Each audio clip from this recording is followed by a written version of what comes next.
আজি অতীত বহি যিমান সোনকালে হওক সিমান সোনকালে কামখিনি শেষ কৰিব লাগিব, কাৰণ হ'ল কালি মোৰ এক্সাম। আসসালামু আলাইকুম গাইজ, কি খবৰ? সকলো ভালনে? আশা কৰোঁ সকলো ভালে আছে। আৰু মই আপোনালোকৰ বাইক চাহিল, ময়ো ভালে আছোঁ। আজি ৰাতিপুৱা 8টা বজাত ওলাই গ'লোঁ দোকানৰ ফালে, কাৰণ হ'ল দোকানখন খুলিবই লাগিব, মানুহে অপেক্ষা কৰি আছে মোবাইলৰ কাৰণে। তো ফাইনেলি দোকান খোলাৰ পিছত স্বামীমো আহি গ'ল আৰু আমাৰ বাইক কেইজনো আহি গ'ল। আৰু স্বামীমক ক'লোঁ যে বাইক অলপমান সহায় কৰি যোৱা, আৰু তেওঁ যাব চিলিঙৰ কামত। তো সি মোক মালখিনি ওলোৱাই দিলে।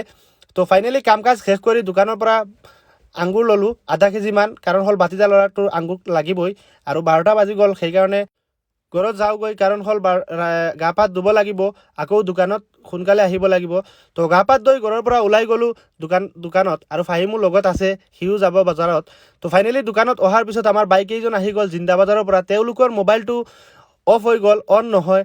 তো সিহঁতক ক'লোঁ যে অলপমান ৰ'বা, মই চাই দি আছোঁ, মানে মোবাইলটো অফ হৈ গৈছে, এতিয়া অন নহয়। তো তেওঁলোকৰ মোবাইলটো লৈ মই অটিত আহি গ'লোঁ।